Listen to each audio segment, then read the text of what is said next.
अपने आने वाली पीढ़ी को भी तैयार करें। इसके लिए हम अपने प्रत्येक कार्यक्रमों को इन विषयों को जोड़कर एक धर्म की स्थापना करें। धर्म का अर्थ पूजा पाठ करना, भगवान के मंदिर में जाना, फूल प्रसाद चढ़ाना, हाथ जोड़कर प्रार्थना करना केवल इतना ही मात्र नहीं है। धर्म का अर्थ है व्यवस्था। हमारी व्यवस्था कैसी होनी चाहिए? हमारी व्यवस्था प्रत्येक मानव सभ्यता का सम्मान करने वाली होनी चाहिए। हमारी व्यवस्था, हमारे विचार, हमारे कर्म किसी का भेदभाव किए बिना, किसी छोटे बड़े का भेदभाव किए बिना सबको समान रूप से सम्मान देने की व्यवस्था होनी चाहिए। सबको समान रूप से समान अवसर देने की व्यवस्था होनी चाहिए। उस भाव से हमें अपने समाज का निर्माण करना होगा। उसी क्रम में मैं कहना चाहूँगा कि माननीय प्रधानमंत्री जी ने जो लाल किले की प्राची से अभी जो हमें पीछे 15 अगस्त गया था, उस 15 अगस्त के अपने उद्बोधन में मैं एक संत परंपरा से आता हूँ। रामविलास जी ब्राह्मण परिवार से आते हैं, ज्ञान उनको भी बहुत है और गुरु शिक्षा में हमने भी बहुत कुछ सीखा है। लेकिन उस व्यक्तित्व ने जो उस बात को रखा, उस लाल किले की प्राची से वो बात हमको भी हमारे दिल के अंदर, हमारे हृदय के अंदर, हमारी बुद्धि के अंदर उस विषय ने स्थान बनाया है। हमने भी कल्पना की कितनी महान बात उस मंच के माध्यम से उस व्यक्ति ने कही है। वो केवल प्रधानमंत्री आज किसी भारतीय जनता पार्टी का नहीं, वो प्रधानमंत्री हमारे देश का है। और जो व्यक्ति देश की बात करता हो, जो किसी भी जाति धर्म का हो, किसी भी पार्टी का हो, उस व्यक्ति के साथ पूरी निष्ठा के साथ हम सबको आकर खड़ा होना चाहिए, क्योंकि उसका कोई निजी स्वार्थ नहीं है। ये सब आपने उनके जीवन से देखा है। कोई निजी लोभ नहीं है, कोई निजी वारिस नहीं है, केवल और केवल राष्ट्र की भक्ति, केवल और केवल अपने राष्ट्र को आगे ले जाने का संकल्प उनके हृदय के अंदर है।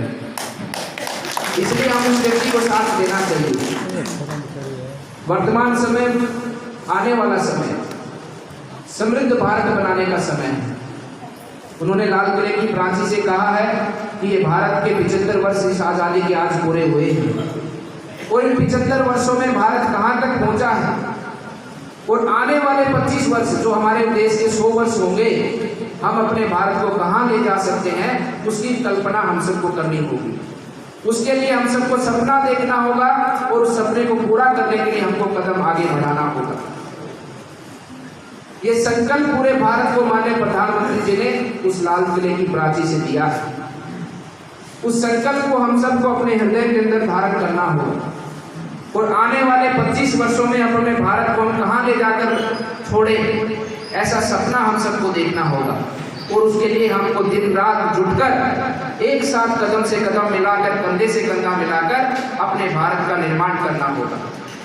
आज हम यहाँ पर बैठे हैं, आज़ादी के इस सुंदर वातावरण में, आज़ाद भारत के अंदर हम बैठे हैं।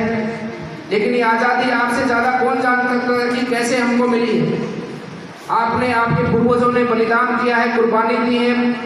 अनेकों ऐसी प्रताड़नाएं सही है जो सोचकर भी आंखों में आंसू आ जाए, उनको सुनकर भी कि ऐसी ऐसी प्रताड़नाएं हमारे शहीदों ने सही है, इसी क्षेत्र के लोगों ने सही है, इसी क्षेत्र के लोगों ने फांसी के तख्ते को चूमा है। उनका क्या स्वार्थ था?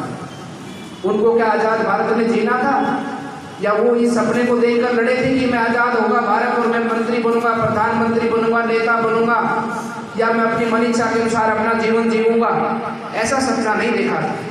उन्होंने सपना देखा था कि आने वाली मेरी जो पीढ़ी है, भारत की पीढ़ी, वो आज़ाद होगी और वो मेरे सपनों का भारत बनाएगी। ये सपना देखकर उन्होंने अपने बलिदान को छुआ था। ये सपना देखकर उन्होंने फांसी के तख्ते को छुआ था। ये सपना देखकर उन्होंने अपनी हंसते हंसते जवानी की कुर्बानी की। उन्होंने इतना कष्ट सहा, हजारों वर्ष तक सहा। ये केवल अभी 70 साल पहले ही नहीं, मुगल थे, मुगल के बाद अंग्रेज आए, हजारों वर्ष तक सहा, हजारों वर्ष तक संघर्ष किया। हम थोड़ा सा इतना भी नहीं कर सकते कि आज़ाद भारत में उन शहीदों को, उन शहीदों की कुर्बानी को सार्थक करते हुए उनके सपने को साकार करने के लिए गठजोड़ मेहनत नहीं कर सकते, हम कुछ त्याग नहीं कर सकते। आज हम अपने लालच के लिए अनेकों ऐसे कार्य करते, मैं कहना नहीं चाहूँगा, हम खुद ही अपने भारत की तिजोरी को खाली करने का काम करते हैं। मैं तो राजनीति में बहुत देता है बीच में लाइट भगवान ने काट दी तो मेरे को थोड़ा सा सांस लेने का समय मिल गया। आवाज क्या होगी मैं इसकी? तो इसी प्रकार से मैं कहना चाहता हूं कि जिस प्रकार से शहीदों ने इतने प्रताड़नाएं सहकर हमको आजादी दिलाई है, हम सबका भी परम कर्तव्य बनता है कि हम अपने भारत के लिए मेहनत कर, ईमानदारी से, निष्ठा से, समर्पित होकर तो एक स्वर में साथ, एक कदम में साथ आगे बढ़ाकर इन आने वाले 25 वर्षों में जब तक अपना इन 25 वर्षों का संकल्प लेकर चले कि जब तक इन 25 वर्षों के अंदर हम अपने भारत को दुनिया का नेतृत्व करने वाला भारत ना बना दे, दुनिया में समृद्ध, सक्षमवान और आत्मनिर्भर भारत ना बना दे, जब तक हम चैन से बैठेंगे नहीं। क्योंकि हमें अपने भारत की कल्पना है मेरा घर। भारत केवल भारत नहीं है, भारत मेरा घर है। जिस प्रकार से हम अपने घर का निर्माण करते हैं, घर की व्यवस्थाओं को देखते हैं, उसी का बड़ा स्वरूप है मेरा भारत। वो भारत भी मेरा घर है और मेरा घर भी मेरा घर है।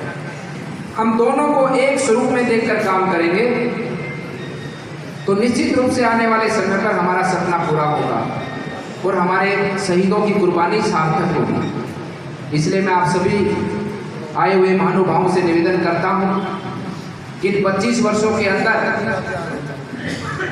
हम पहले तो अपने आप के अंदर झांक के देखें कि हम कहाँ बुरे हैं, कौन सा कार्य हमारा ऐसा है कि जो हमारी भारत की उन्नति में बाधा उत्पन्न करता है। हमें टैक्स भी देना होता है क्योंकि भारत को आप ही चलाते हैं, वो टैक्स का पैसा ही आपको चलाता है, आपके भारत को चलाता है। भारत का निर्माण कार्य ही आपको मजबूत बनाता है। मैं राजनीति में बहुत कम समय से हूँ। उससे पूर्व में गौशाला में हनुमानगढ़ राजस्थान में सेवा करता था, वहाँ खेती बाड़ी का काम देखता था। मुझे पता भी नहीं था कि इतना बड़ा दायित्व तो मुझे मिलना है। हजारों लाखों शिष्य हैं बाबा मत्स्यनाथ सिद्ध परंपरा के, लेकिन इस धरा का आशीर्वाद है मुझे, आप सबका आशीर्वाद है, आप सबके कुल का आशीर्वाद है कि पूज्य गुरु महाराज जी ने मेरा नाम आने वाली पीढ़ी में उत्तराधिकारी के रूप में रखा। उसके लिए भी मैं यही मानता हूँ कि मेरे पूर्वजनों का, आप सबका कर्म है जो मुझे इनाम मिला है, मुझे स्थान मिला है। लेकिन मैं देखता हूँ राजनीति में आने के बाद में कि आज के समय पर सरकार के पैसे को खाने की होड़ लगी है, ना कि विकास करने की होड़ लगी है। कोई भी विकास कार्य हो तो उस विकास कार्य के अंदर, मैं कहना तो नहीं चाहता लेकिन आप समझ जाओगे अपने आप से, जो भी विकास कार्य होता है उस विकास कार्य के अंदर खाने का काम चलता है।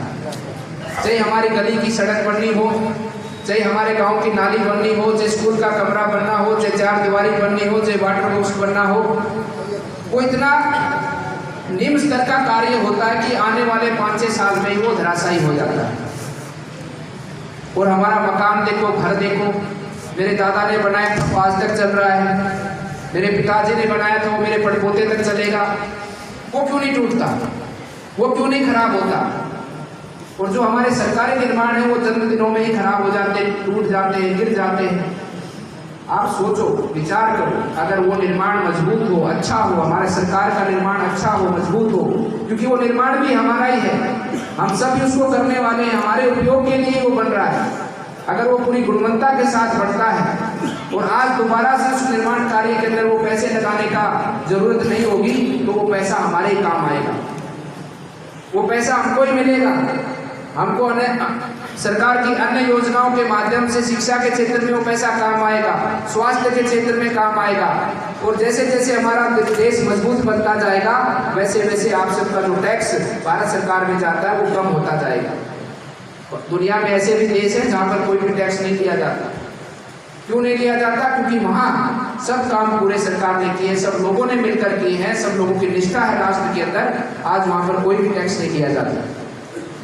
इसलिए हम सबको अपने भारत के निर्माण के साथ में इन आने वाले 25 वर्षों के अंदर अपने भारत को आत्मनिर्भर भारत बनाना है, समृद्ध भारत बनाना है, शक्तिशाली भारत बनाना है और दुनिया का नेतृत्व करने वाला, क्योंकि भारत ही एक ऐसी तरह है जिससे पूरी मानव सभ्यताओं ने जन्म लिया है और भारत ही एक ऐसी सभ्यता है, हम सनातन धर्म ही एक ऐसी सभ्यता है जो पूरे विश्व को एक साथ लेकर आगे बढ़ सकते हैं। ऐसे भारत का हम सबको मिलकर निर्माण करना है। जिस प्रकार से अभी सेना के बारे में जो बात कही गई, देखो, मैं तो रामविलास जी आपको साक्षी मानकर कहता हूँ, मैं तो वहाँ संसद भवन में सीधी बात कहता हूँ। मैंने एक बार सभी सांसदों को कहा जो यादव समाज से आते थे, मैं कहा भाई चिट्ठी मैं बनाता हूँ, एक संयुक्त रूप से पत्र बनाए और उस पत्र पे लिखे कि भाई ऐसे ऐसे कि हमारी अहिर सेना का रेजिमेंट का जो है कि गठन होना चाहिए और उस पर सब सांसदों के साइन कराए। मैं कहता हूँ कौन ऐसा सांसद होगा पूरी लोकसभा के अंदर जो उस पर साइन नहीं करेगा, और वो साइन कर वो कागज कोई भी प्राइवेट बिल के रूप में एक सांसद उसको सभा के अंदर रखे। उसके लिए भी सबने विचार किया। उसके बाद में माननीय भूपेंद्र जी से भी बात हुई और मैं आप सबको पूर्ण रूप से ये कह तो नहीं सकता क्योंकि इसकी घोषणा हमारे माननीय प्रधानमंत्री जी ही करेंगे, लेकिन इसके ऊपर बहुत ही सकारात्मक रूप से सरकार आगे बढ़ चुकी है और जल्दी आएगा जो हमारे शहीदों के सम्मान को भी सम्मान देगा और जो हमारी कुर्बानियाँ हुई हैं, जो हमारे वर्तमान में सैनिक हैं, उनमें के अंदर भी एक ऊर्जा का संचार करेगा, हमारे समाज के अंदर भी ऊर्जा का संचार करेगा। जिस प्रकार से दान की बात हमारे महाशय जी नंदराम जी वैद्य जी के द्वारा कही गई, देखो मेरे पास तो फुर्ती देने की कौन है, मेरे को तो 1100 रुपये भी शर्मा जी ने दिए थे, वो भी मैंने महाशय जी को दे दिए। और जिस संस्था का मैं प्रतिनिधित्व करता हूँ वो भी आप जैसी एक संस्था ही है। रामविलास जी बहुत अच्छे से जानते हैं, उस संस्था को शुरू से जानते हैं, मैं श्रीनाथ जी से लेकर अब तक जानते हैं। उस संस्था ने छोटे से कार्यक्रम से शुरुआत करते करते हुए आज एक विश्वविद्यालय का निर्माण किया है। रोहतक के टॉप स्कूल हैं सीबीएसई के, उन टॉप 3 स्कूलों में से बाबा मस्तनाथ विश्व स्कूल जो सिविल रोड के अंदर वो आता है। और जितने भी गोइंका या जो भी ईपीएस वीपीएस जितने भी स्कूल हैं वहाँ पर उनसे सबसे कम फीस हमारे स्कूल की है। क्यों है कि हम समाज के लिए काम करते हैं। हमारी यूनिवर्सिटी जो प्राइवेट यूनिवर्सिटी है, आप हरियाणा की तमाम यूनिवर्सिटियों का फीस स्ट्रक्चर उठा के देख लीजिएगा, सबसे कम फीस हमारी बाबा मस्तनाथ विश्वविद्यालय की है। जो आप हमको धन देते हो, जो इस संस्था को धन देते हो, ठीक उसी प्रकार से है जिस प्रकार से आसमान से बरसा हुआ पानी। समुद्र का जल बहुत खारा होता है और समुद्र के जल बढ़ता कैसे जाता कैसे, वो अनेकों नदियों से जाकर समुद्र बनता है। उन समुद्रों के अंदर जाने वाली नदियों का जल पीते हुए तो वो बहुत मीठा है, लेकिन समुद्र में जाने के बाद खारा हो जाता है। वो खारा क्या है, जो आपकी जेब में पड़ा जो पैसा है ना, और उस पैसे में जो आपका उल्टे सीधे काम से कमाया हुआ पैसा, वो खारा पैसा है, उसको खारा पैसा कहते हैं। लेकिन प्रकृति उसी समुद्र में से जल उठाती है हवा के माध्यम से, उसी समुद्र में से जल उठाती है, लेकिन खारापन वही रह जाता है और जब वो अमृत बनकर वर्षा के रूप में हम पर बरसता है। और एक और विशेषता है कि जब वो बरसता है तो वो समान रूप से बरसता है। किसी का खेत हरा हो वहाँ बरसना हो, या कहीं सूखा हो वहाँ बरसना हो, या कहीं पानी ज़्यादा हो वहाँ बरसना हो। जब बारिश होती तो पूरी एक समान रूप से होती है। ठीक उसी प्रकार से ऐसी संस्थाओं के अंदर जो आपका धन आता है वो शुद्ध हो जाता है और उस धन के माध्यम से जो कल्याणकारी कार्य संस्थान के माध्यम से होते हैं वो समाज में किसी जाति धर्म को नहीं पूछते, वो सबके लिए कल्याण का कार्य करते हैं। इसलिए आप सबसे यही कहना चाहूँगा कि ऐसी संस्थाओं में बढ़ चढ़कर अपना धन का योगदान दें, ताकि संस्थाओं के माध्यम से एक अच्छे समाज का निर्माण हो। समाज में जो पिछड़ा वर्ग है, समाज में जो जिस समाज के अंदर जो जिस व्यक्ति को कुछ अभाव है, उसके अभाव को पूर्ति में काम करने में संस्थाओं का योगदान हो। उसी भाव से मैं कहना चाहूँगा कि मेरी भी इसी प्रकार से संस्था आपके सबके द्वारा संचालित, आप सबके द्वारा सहयोग से संचालित वो संस्था है। तो मेरे पास है तो कुछ नहीं, लेकिन मैं ये वचन जरूर देता हूँ। उसके लिए भी मैं एक छोटी सी कहानी का एक समय वो ले, क्योंकि रामविलास जी तो पूरे ज्ञाता हैं तो वो सुन पाएंगे। ऐसे ही भगवान श्री कृष्ण को अर्जुन ने कहा कि सबसे बड़ा दानी कर्ण क्यों है? तो भगवान श्री कृष्ण ने कहा कि तुमको ऐसे तो समझ में आएगा नहीं, क्योंकि अर्जुन ने कहा कि दान तो मैं भी बहुत करता हूँ। Subscribe now and press the bell icon. Never miss an update. Subscribe now and press the bell icon. Never miss an update.